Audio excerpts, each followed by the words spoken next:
There are 5 explicitly socialist countries governed by communist parties and communist governments, and espousing the ideology of Marxism-Leninism. These countries are 1. Laos, the most bombed nation on the planet, an agrarian socialist country that's maintained their independence under extreme pressure from imperialism. Along those same lines, at number 2, we have Vietnam, a close friend of Laos where the communists also overthrew the French colonizers before defeating the US imperialists. Capitalist imperialism has done everything it could to overthrow these 2 countries, including carpet bombing them, but it's been unsuccessful. Which could also be said for the socialist island nation of Cuba, where Fidel Castro, Che Guevara, and the Cuban revolutionaries overthrew US-backed dictator Fulgencio Batista and established a socialist Marxist-Leninist government that remains in power to this day. The 4th socialist country is the Democratic People's Republic of Korea, yet another country that has been carpet bombed by capitalist imperialists in the United States, right after they overthrew the brutal Japanese colonizers. During the Korean War, where the US tried to conquer the DPRK, the Korean peninsula was split in half and the southern part occupied. The US installed a fascist dictatorship led by Syngman Rhee, and this is how we got what's known as South Korea. And the 5th Marxist-Leninist country is China, the fastest growing economy in the world, a country that's trading with all of the US's enemies and driving the US crazy, a country that has eradicated relative poverty, and a country that's really seen as the leader of all the Marxist-Leninist nations ever since the USSR collapsed. There are also socialist countries governed by socialist governments and parties like Venezuela, Nicaragua.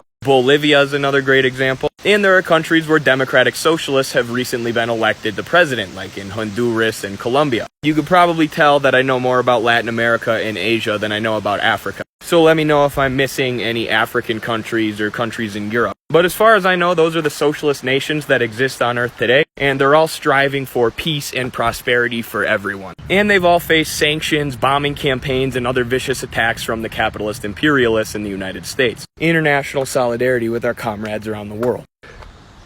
And check that out. I'm in communist Utah right now.